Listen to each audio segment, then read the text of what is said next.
Welcome, dear students.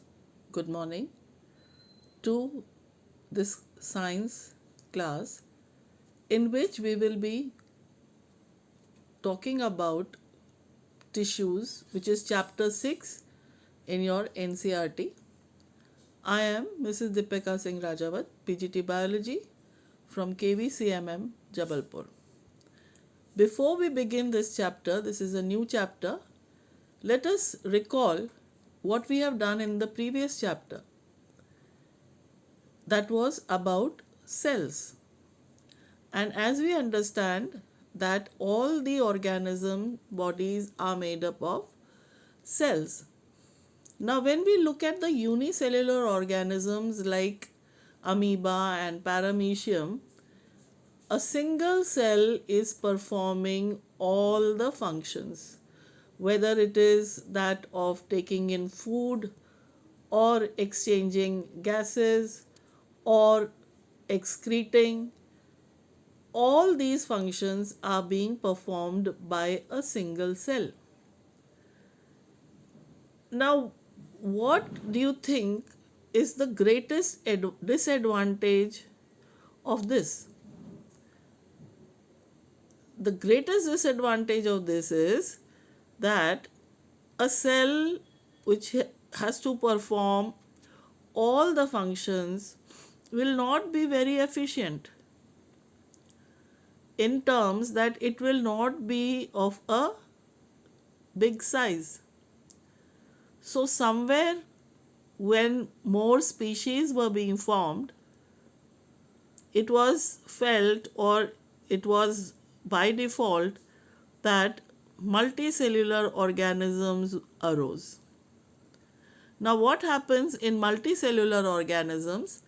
There are many cells. Say, for example, in a human body, there are trillions of cells, millions of cells in some smaller organism, and these cells, they are divided into different groups and they are performing only a few functions. For example, in our body it is the muscle cell which is contracting and relaxing so that we can move our body. Nerve cells, they are carrying messages. They are not performing the work of digestion or exchange of gases. And the third tissue example is that of blood. It is a medium of transport of many materials to different parts of the body. So what is happening here is that they have divided the work amongst themselves. Each cell has become specialized to perform a particular function. So group of cells have got together and they are performing a particular function. Can you here remember the names of blood cells? You have some preliminary idea in your 6th, 7th or 8th. You have studied about the components of blood. Let me refresh. For example, in blood, there are the RBCs, red blood cells, WBCs, the white blood cells, and the platelets. Together, they are forming part of the blood tissue and they are performing the function together for transport of various materials and also some other functions. So, what happens is when they are dividing the work between themselves, it becomes more efficient. The body does more work more efficiently. Likewise, if we see in a plant, there are tissues performing, there are cells which are performing different functions. Some are carrying water from the soil to the upper regions of the tree. Some are transporting food from the leaves to other parts of the tree. So what is understood is that multicellular organisms, they show division of labor. So what is happening here is we have to try to understand the structure of a multicellular organism where the cells have divided the work and they have become more efficient. That is why you see such large size in terms of plants and in case of animals also, because they have divided the work and they have become more efficient. Now let us see in this chapter beginning what is a tissue. A group of cells, mind you, it's a group of cells that are similar in structure. We don't say same, we say similar, because according to the function they are performing, there may be little bit variation. They have the same origin, that is from where they are being formed, and they work together to achieve a particular function. Either they will be performing transport of water or transport of food in case of plants, or say bringing about contraction, bringing about digestion. So such group of cells we call tissue. So the definition of tissue is a group of cells that are similar in structure, similar and have same origin, and they work together to achieve a particular function. This term was first of all given by a scientist called Bichat, B-I-C-H-A-T. Some examples of tissues are blood, phloem, muscles. All these are examples of tissues. We will be seeing as we go along in the chapter more details of this. So, this group of cells are arranged in a particular fashion, in a particular design, so that maximum efficiency is obtained. Now let us see here in this slide organization of multicellular organisms. You all know a group of cells will be called a tissue. But from where is the cell originating? It is actually coming down to atom. So there is an atom, the smallest unit. It combines to form molecules. Then different molecules, they become bigger and bigger, macromolecules like carbohydrates, like proteins, like the DNA and the RNA. These are big molecules having thousands of molecular weight. Then together they form organelle. Now here in the picture is an organelle you can recognize, which is mitochondria.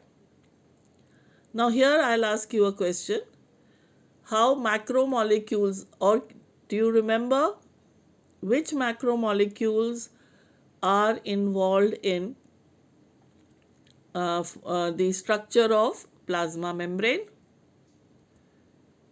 Well, yes, some of you may have remembered the proteins and the lipids. So that is how it's the molecules, the big molecules and the small molecules, which are together combining and forming an organelle. And when all these organelles, they come together and they form a functional unit, which is the cell. So actually life is beginning from the chemicals first. And somewhere along the way, when the cell is formed, then we say the life is beginning. And when we see from a group of tissues, they collectively they form an organ. Then the organ becomes a part of the organ system. Like in the picture, there is stomach, which is part of the digestive system. And all the systems, many systems together, they constitute an organism. So this is how the organization in a multicellular organism is seen. Now, coming to the first section of the chapter, that is plant tissues. Let us see all the different categories, the different types of plant tissues. Some are important from your practical point of view also. We'll discuss them as we go along. So plant tissues are of two major types. The first type is meristematic tissue. Meristematic. Please be careful of the spelling. Also, you can call it meristem. This tissue has a characteristic that the cells are dividing continuously. When we see the structure of a plant and the growth of a plant, it is not fixed in many cases. The plant continues to grow throughout life. Unlike animals, animals stop growing after some time. They have a fixed growth. Like we always will have 4 fingers and 1 thumb in one hand.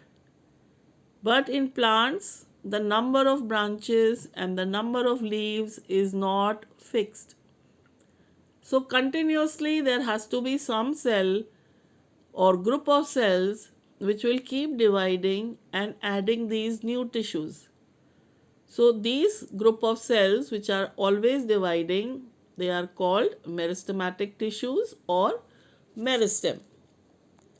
Then the second are the permanent tissue. Those cells which have now stopped dividing and they become specialized to perform a particular function. For example, if it is to transport food, then it has to be the shape of a pipe. The cell will take the shape of a hollow structure like a pipe, or even for that matter, transport of water. So the cell will become specialized for transport of water or for transport of food.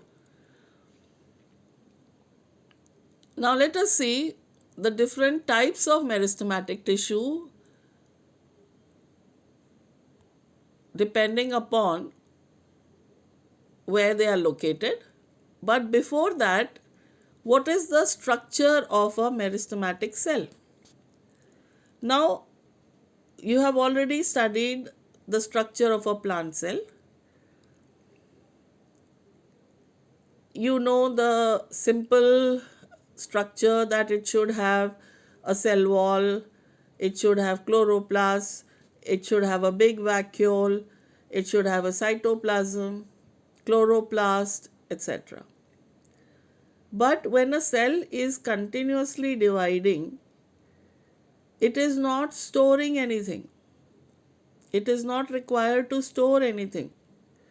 So, in these cells, you will not see any vacuole. In fact, there will be a dense cytoplasm. Why? Because lot of materials will be synthesized for the new cell.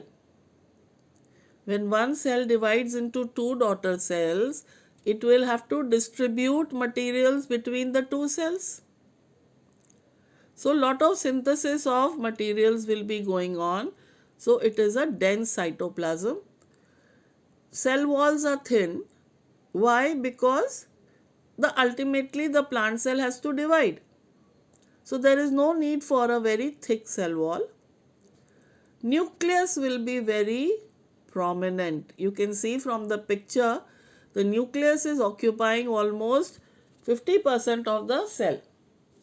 The reason is that when a cell is dividing, it has to divide the chromosomes and the genes, and all the activities are also being controlled by the chromosomes. So lot of activity in the nucleus. So nucleus is very prominent in the cell. And because the cell is not storing anything, so they lack vacuoles.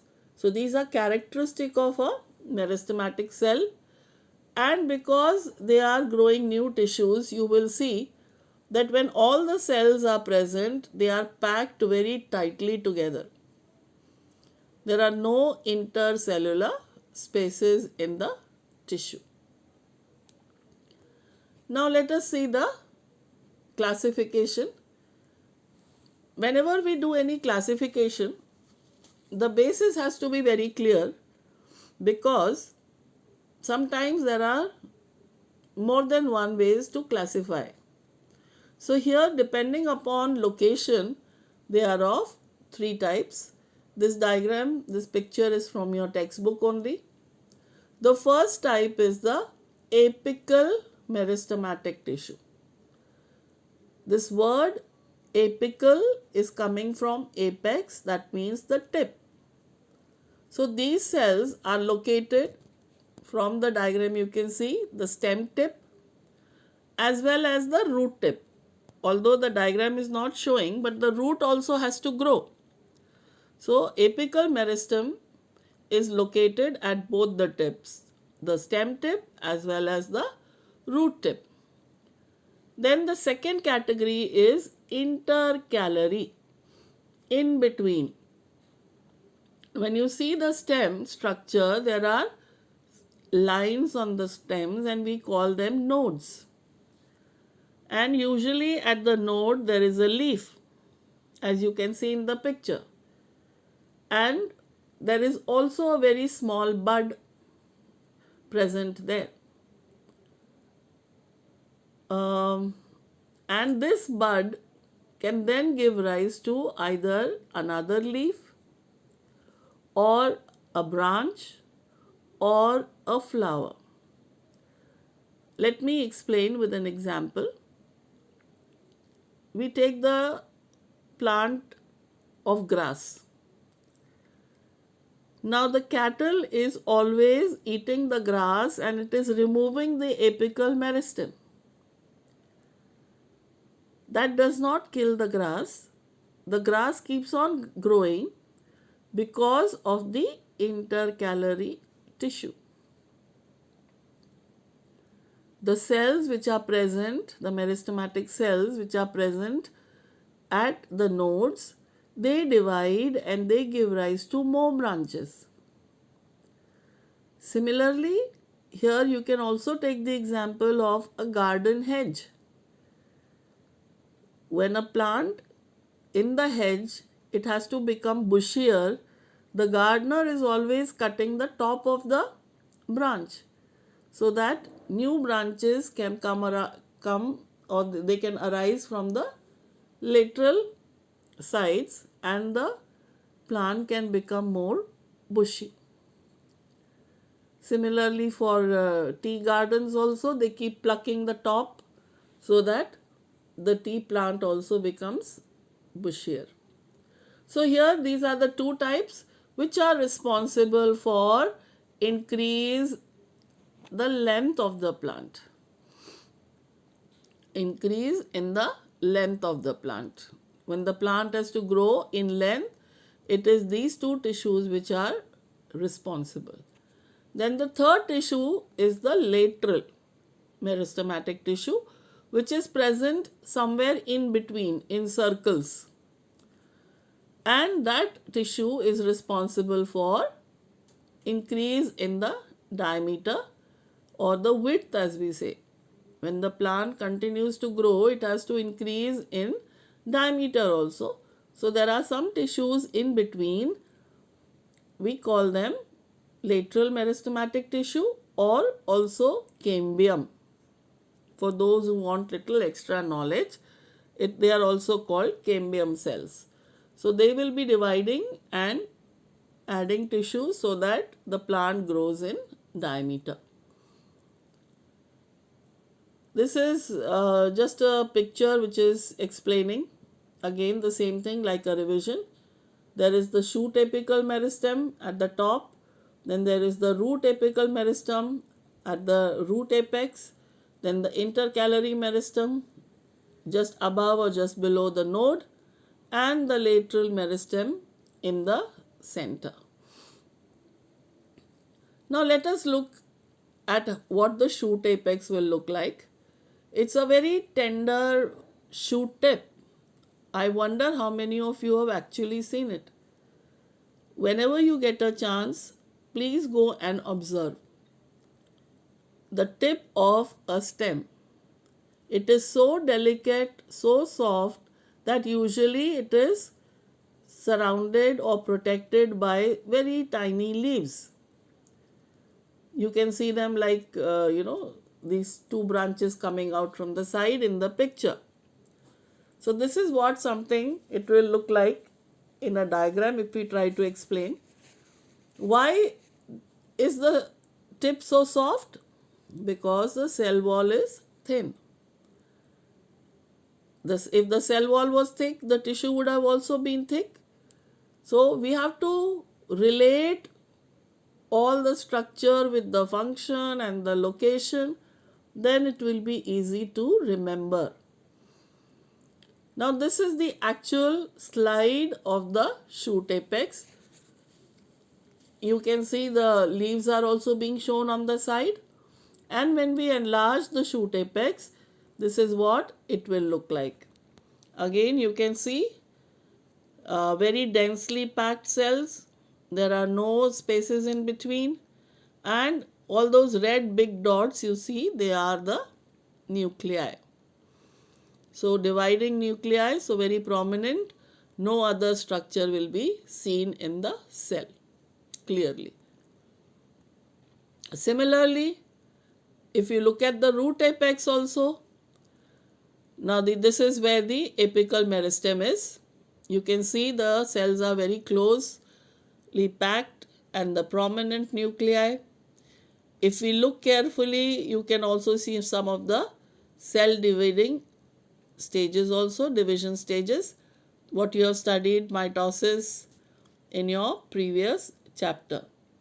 Now here there is an additional structure called root cap, for the simple reason that root apex is also soft and it has to penetrate into the soil. And in the soil there are pebbles, there are stones which are very hard. So there is a root cap, some of the very hard cells, and they are going to protect the soft root apex, the growing apex. Okay, now let's proceed. This is again just a comparative of all the three types of meristematic tissue. This becomes easy for you to remember. The apical meristem is found on the growing tips of stems and roots, and it increases the length. The lateral or the cambium is lying in between the tissues, and it increases the girth, or you can say diameter or the width of the stem and the root. And then you have the intercalary, which is at the base of leaves or internodes, and it also helps in increasing the length of the stem, or maybe it can give rise to another leaf, another branch, or another flower. This is very important 3-mark question from exam point of view. So this table will really help you to remember, a quick remembrance. Then we talk about permanent tissues, but before that, what happens is when the meristematic tissues divide and they form more cells, from that group of dividing cells, some cells will remain dividing, while the other cells will then start becoming specialized. Here in the picture you can see that some cells will remain simple and some cells will start forming different types of cells. See here, you can see some are elongated cells, some have got some particular type of thickening, some have got these big vacuoles. And when they become specialized, we use a term called differentiation. We say the cells have become differentiated. Let us see the definition of differentiation, a very important phenomena. The process of taking up a permanent shape, size, and function is called differentiation. And the cells of meristematic tissue, they become differentiated to form different types of permanent tissue. Now let us classify the permanent tissues. Depending upon how many types of cells are involved, there are the simple permanent tissue where there are only one type of cells. So in the group of cells, all the cells are similar.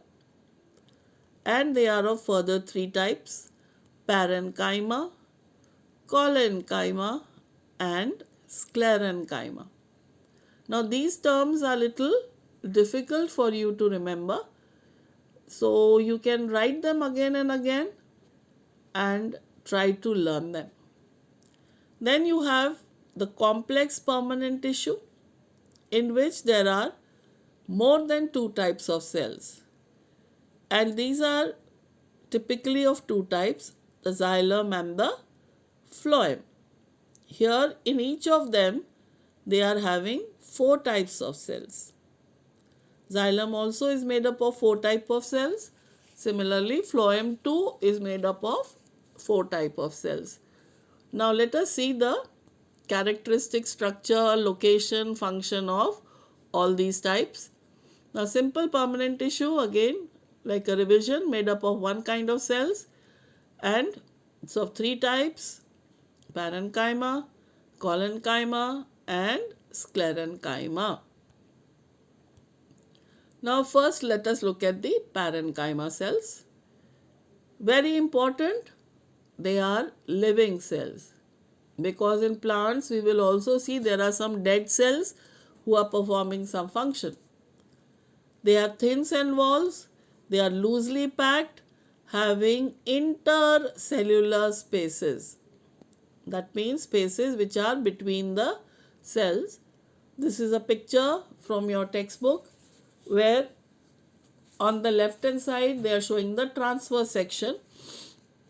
You can see the cells which are almost of similar size, and they are having thin cell walls, and there are some intercellular spaces. The picture on the right hand side, the diagram is depicting how these cells will look when they are elongated in the longitudinal section.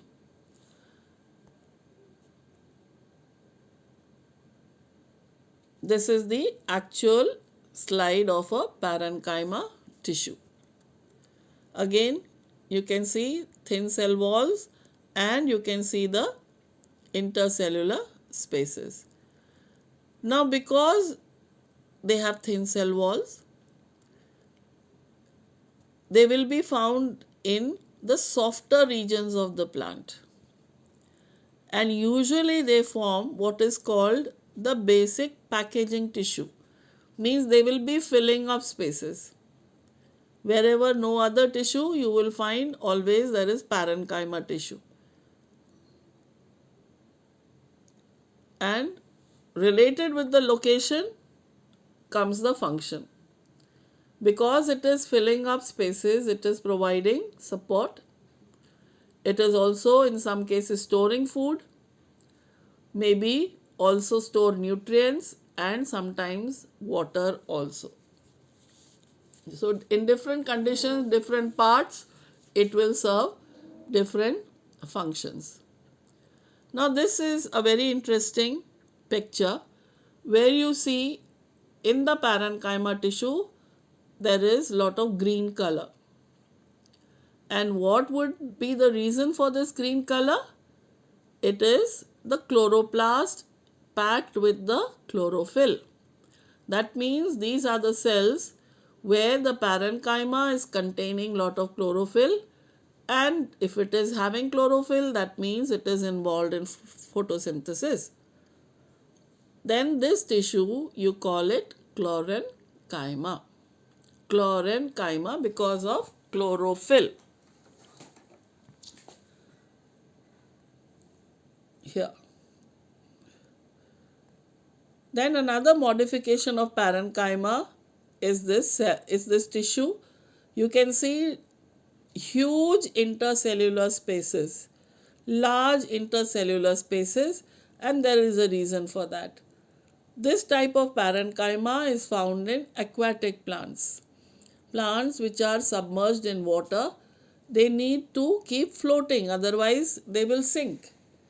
So there is a lot of air trapped in these spaces which help the plant part to float. And this tissue is therefore called aerenchyma. Aerenchyma, it is characteristic of plants which are found in water, that is aquatic plants, and it helps to provide buoyancy. That means it helps the plant to float. Again, some beautiful slides of aerenchyma tissue. See how large spaces are there between the cells, and all these spaces, they are filled with air. Then we go on to the second simple permanent tissue, that is collenchyma. Again, these are also living cells, almost similar to parenchyma, but their walls have got some thickenings at corners.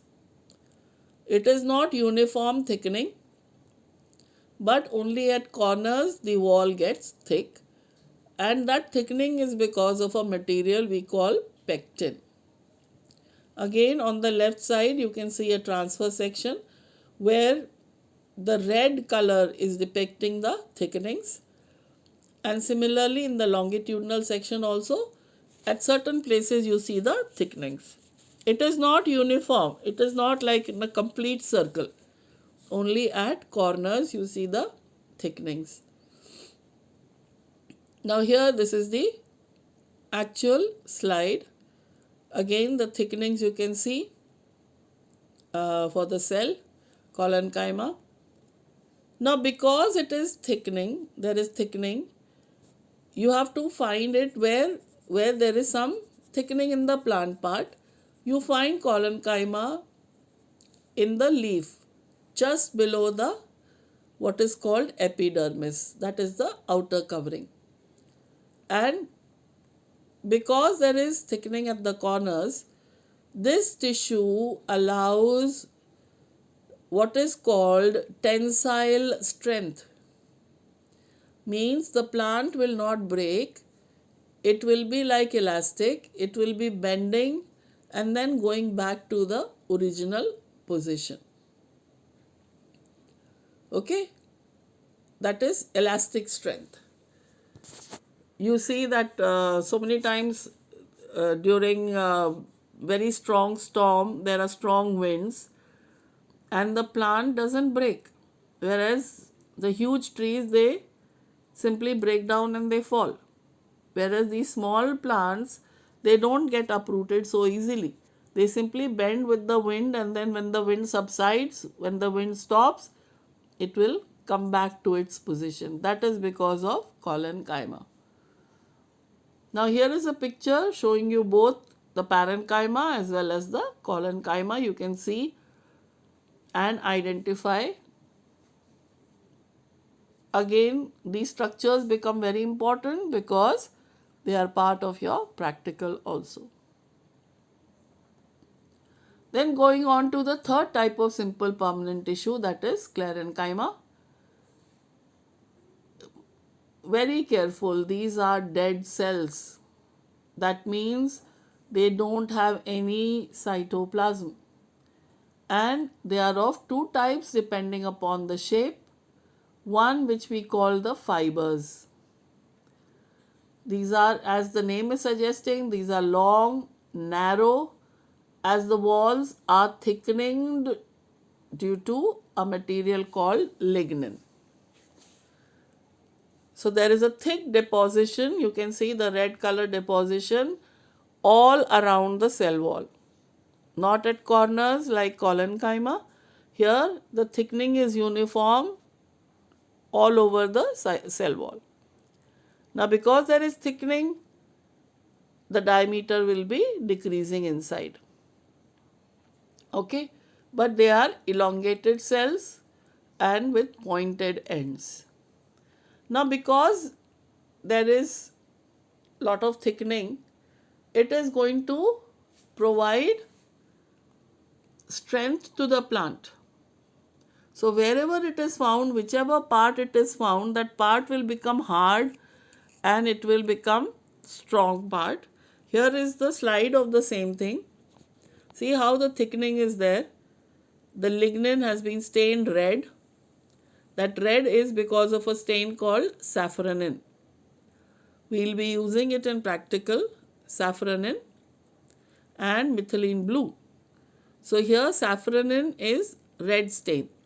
So wherever there will be lignin, safranin will be staining that red. Same way in the longitudinal section also, this is how the fiber looks like. And when they are in bundles like this together, they are providing mechanical strength to plant parts. They make the part hard and stiff. Best example is that of husk of coconut. Here is a picture of the husk of coconut. Okay. Then the second type of tissue are the sclerids or stone cells. So from the name itself, you can make out that these are not long like fibers. These will be somewhat spherical, and the walls have lot of thickenings. Because these are dead cells, they don't have cytoplasm. Here you can see.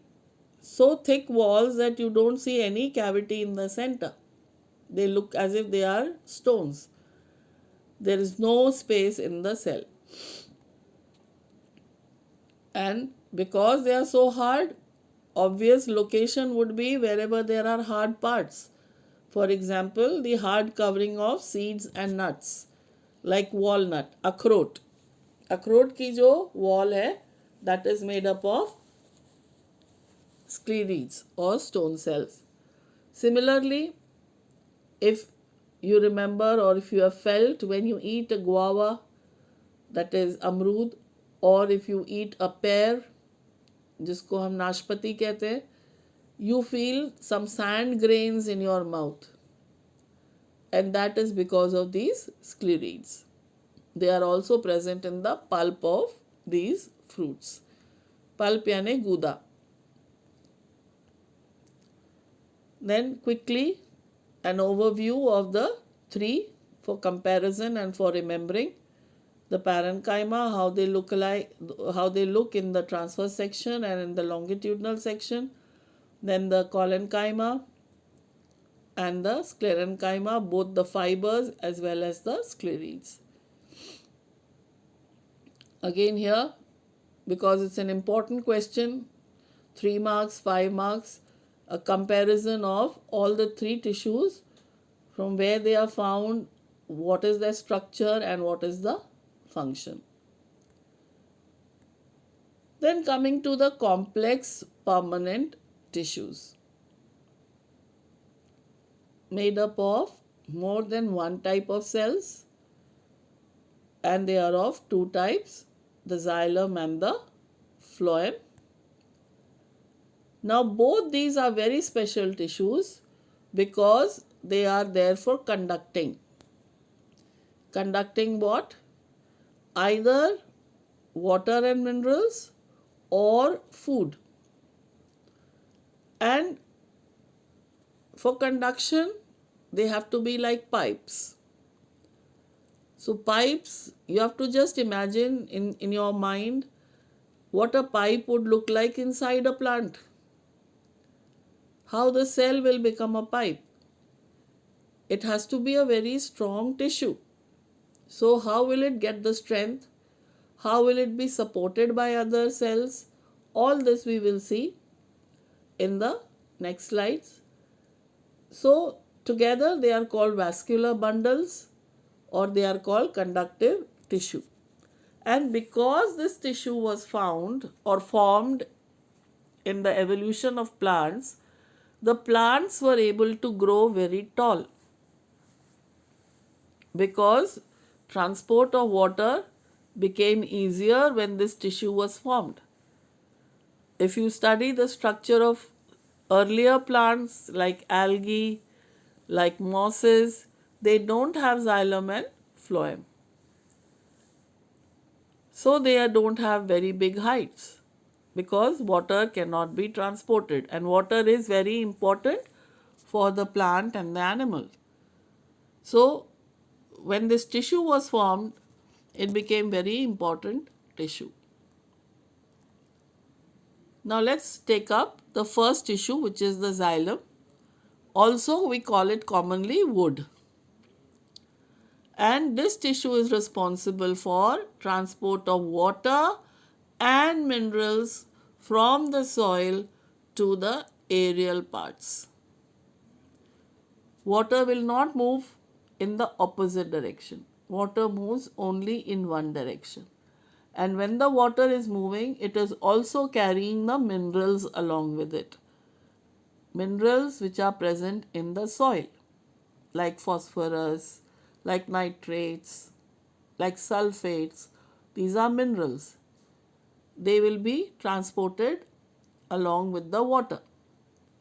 And when we look at the structure of xylem, it is made up of 4 types of cells: tracheids, vessels, xylem parenchyma, and xylem sclerenchyma.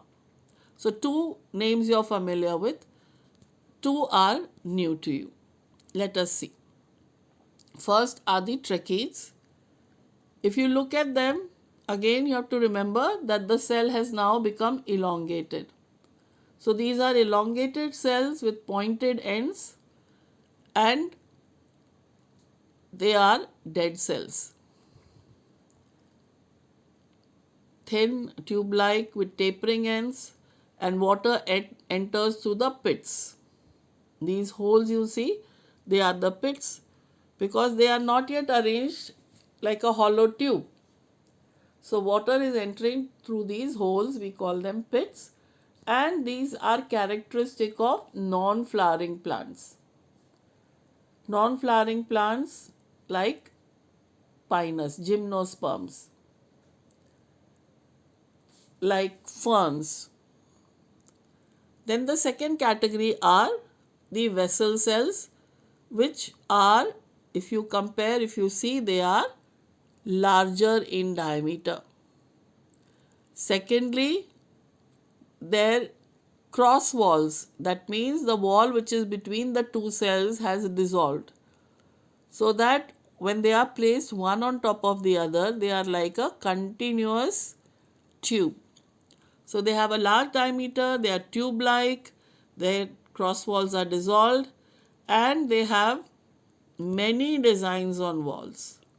You can see, we'll see some more designs also. Why the designs are there? Because the cell has to become strong. So it's like you are adding more cement to the wall to make it strong. Like that, there will be again deposition of lignin on the walls in beautiful patterns, on the vessels, even on the tracheids. If you can see on the picture on the left hand side, you can see some spiral designs, some ring-like designs. All those are depositions of lignin to make the tube strong. And vessels are characteristic of flowering plants. All the plants which you see flower, they have mainly vessels. 95% they have vessels in their xylem tissue. Along with that, the third tissue is the xylem parenchyma, which is nothing but the parenchyma along with the tracheids and vessels. So there is nothing very different in this. They are living cells and they help in sideways conduction of water. Now, xylem is generally located in the center of the root, whereas the water is outside in the soil. So when it is entering, the water is passing through this parenchyma and reaching the xylem, tracheids or vessels. And then the xylem sclerenchyma, which are nothing but the sclerenchyma only associated with the vascular bundle, so that the vascular bundle becomes strong. This is, you are seeing almost 1, 2, 3.5 vascular bundles. The larger diameter are the vessels, and the lignin deposit, small vessels, they are the fibers, and they are providing strength to the vascular bundle. Mainly they are supportive. See here. Here you can see so many different designs on the boundary of the vessel, and the different in the slide you can see vessels which are of bigger diameter, then the xylem parenchyma cells having nucleus, the xylem fibers, and the smaller diameter tracheids. Now the question arises here, out of these 4 cells, how many are living cells? So in a xylem tissue, only xylem parenchyma is the living cell. All the other are dead cells. Then we go on to phloem, a tissue which is responsible for transport of food. Easy to remember, phloem and food. So food is transported from the leaf where it is prepared to other parts, and when photosynthesis is not occurring, then from the storage organs to different parts. For example, in deciduous trees, when the leaves are shed, the plant doesn't die because somewhere the food is stored in the storage organs. So in that time, then the food flows from storage organs to the wherever it is required. So in phloem, transport is in 2 directions. It is made up of 4 types of cells. Firstly, the sieve tube cells, then the companion cells, then the phloem parenchyma, and the phloem sclerenchyma. Again, 2 you are familiar with, the parenchyma which is together with phloem, and the sclerenchyma which is together with the phloem. So first are the sieve tube cells. Now what is the meaning of sieve? Sieve means chalni. So somewhere in the structure we will be seeing a sieve-like structure. Now this is a picture from your book, textbook. You can see again elongated cell.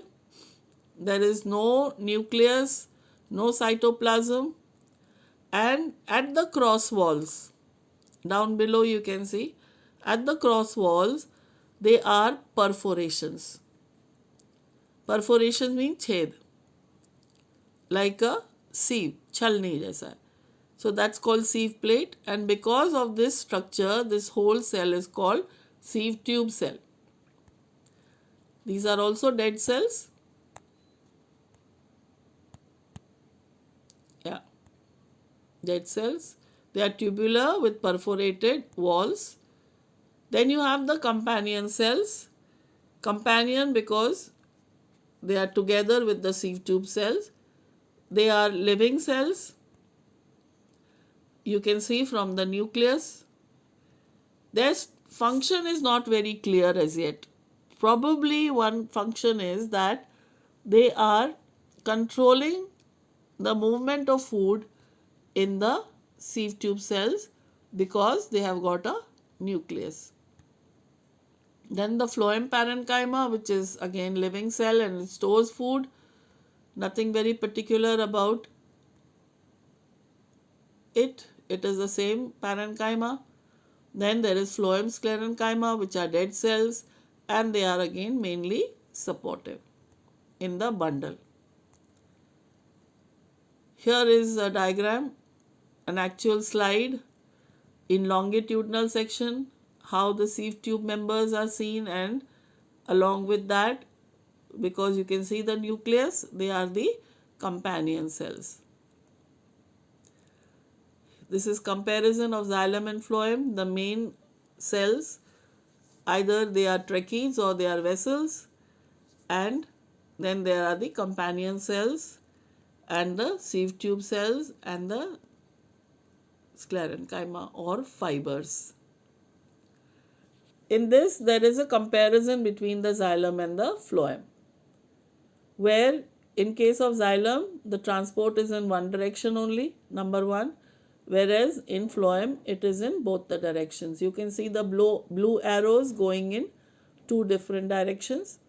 Then in xylem there is transport of water and minerals, whereas in phloem there is the food. And in xylem there are no end walls, so it is like a continuous tube, whereas in phloem there are those sieve plates. Comparatively, xylem has got more thick walls as compared to phloem. Then there is one tissue which is very important, and that is epidermis. Entire surface of the plant has an outer covering. Something has to cover for protection, and usually it is a single layer of cells. Again, you can see here a single layer of cells which are relatively flat, and their outer and side walls are thicker than the inner walls. Why? Because outer wall needs more protection. That is why it is thicker. It protects all the parts of plant. Therefore, cells of epidermal tissue form a continuous layer without any spaces. If there is intercellular space, then there will be chance that the bacteria and the fungi will enter and they will attack the plant tissue inside. So epidermis is like your skin. Skin is also continuous. Same way, the skin of the plant is epidermis. In case of, you have heard this term, stomata, there may be some modifications in the epidermis of some parts of plants.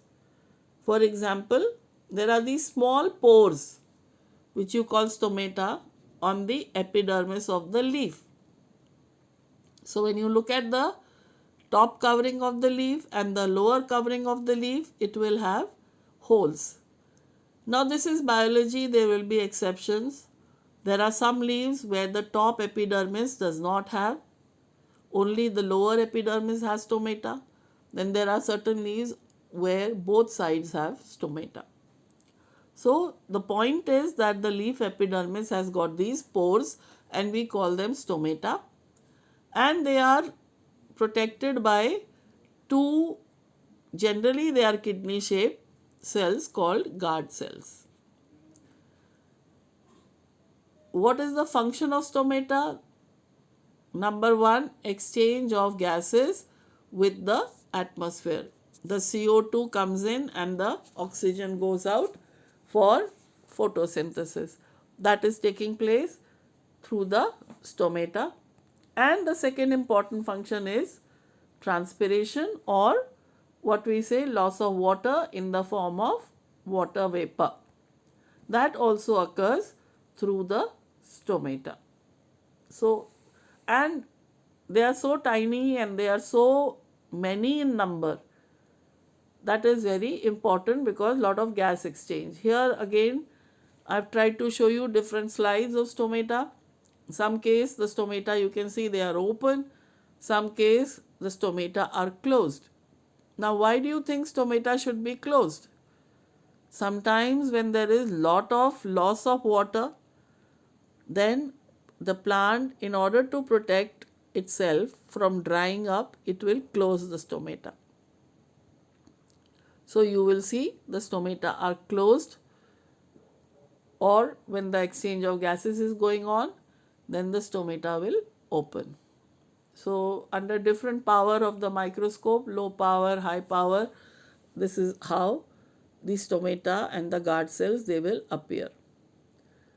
Then in case of roots, now the function of root is to absorb water. And some of the trees are very tall trees, they need lot of water. So lot of water has to be absorbed, and for that the surface area needs to be increased.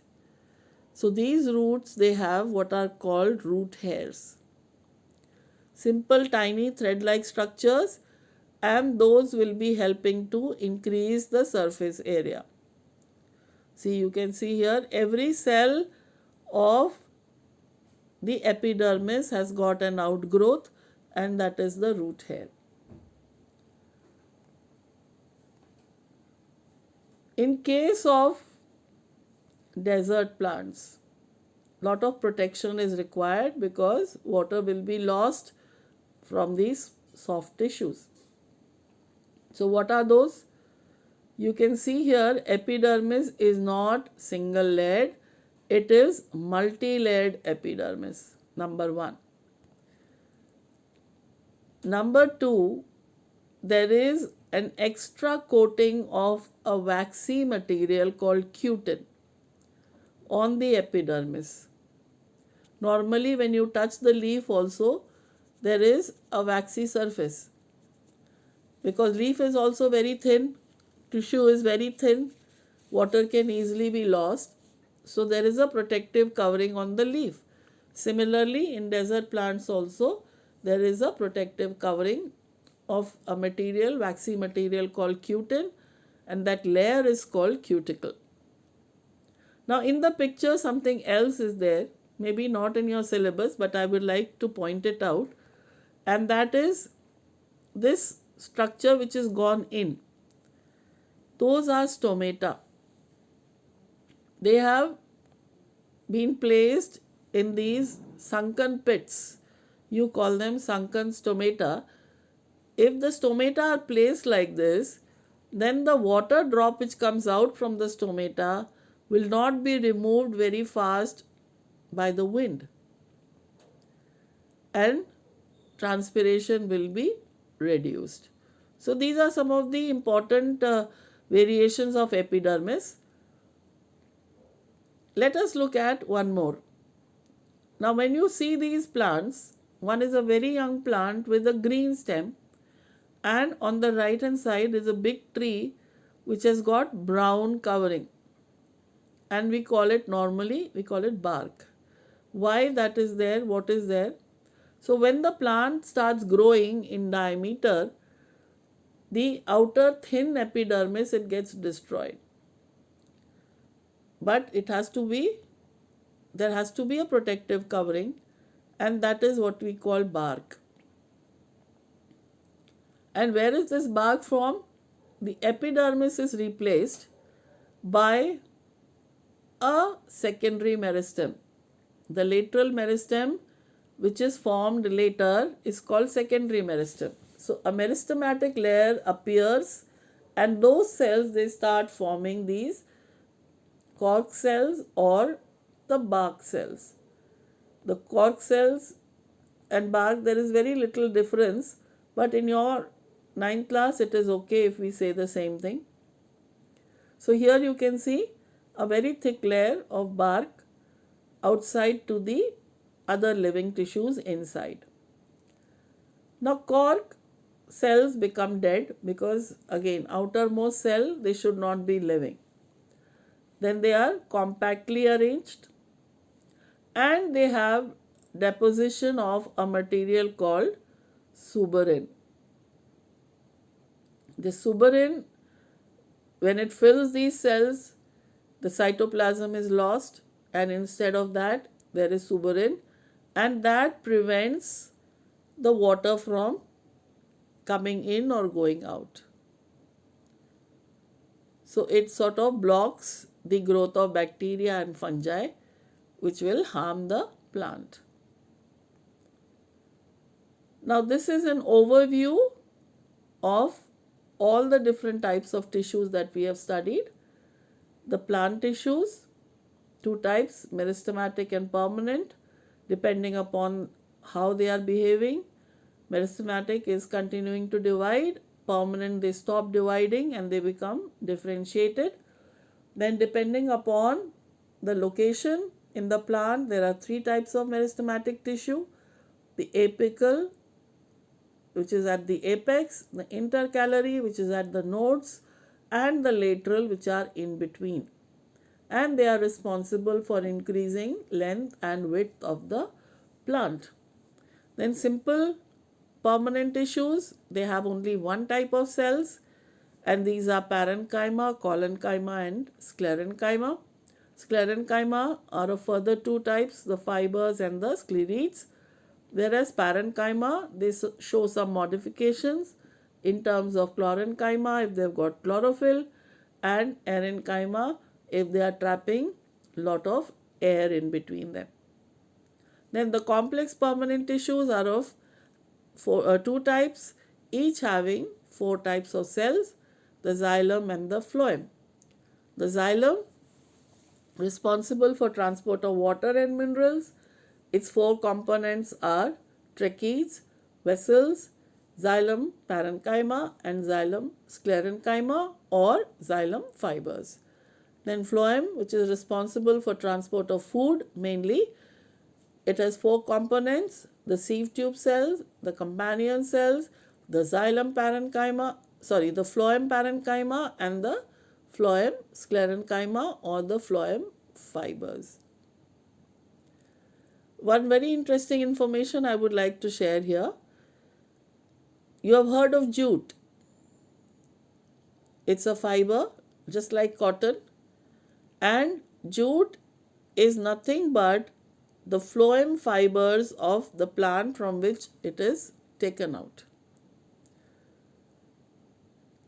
Now just imagine the phloem is in the center of the plant. How do you take out jute fibers from the center of the plant?